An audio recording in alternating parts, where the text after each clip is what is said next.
Hi, Gary here. I go back in my career and have spoken, talked to a lot of people that are saving money for, one day to retire.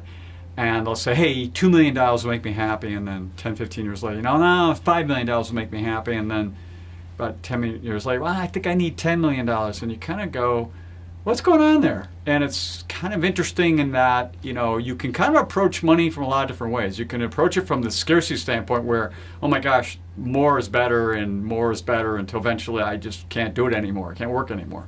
Well, what we found is, where do people hit the happiness level besides just wanting more and more? Well, a study recently in 2018 by TD Ameritrade, which is a millennial and work study, said $80,000 for single and $100,000 for couples. And there's something to that because, again, that's not enough necessarily for long term, but it's a point at which people are happy. But if your mindset is all about more is better, you'll never be happy. And sometimes when I see these studies, I think it's more of a mindset shift. In other words, first being aware that you're not happy, might be making $200,000 a year and you're not happy. Why is that? Because the majority of people are saying $80,000 to $100,000. So it might be that you have to shift your mindset relative to how you define happiness, because just chasing the dollar constantly is not going to provide any level of happiness. There's always more money to chase.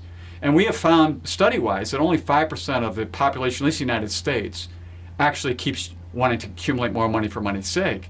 So if you're not in that majority and you are not happy, and you're making more than the amount that was in the study, maybe there's something else deeper going on inside that's not making you happy, whatever that happens to be around money. And it may be just your perception of what money is really being used for, and may take you time to change your mindset around that, because you know what? It's better to be happy for a long period of time than be constantly unhappy with the amount of money you're currently making, the amount of money you're spending, and so forth. It's just life is too short to be unhappy around money. So I like this study because it kind of gives us a kind of a touchstone as to where is the place where most people are happy with money, and maybe just look at yourself and see if that's where you are or not. So until next time, enjoy.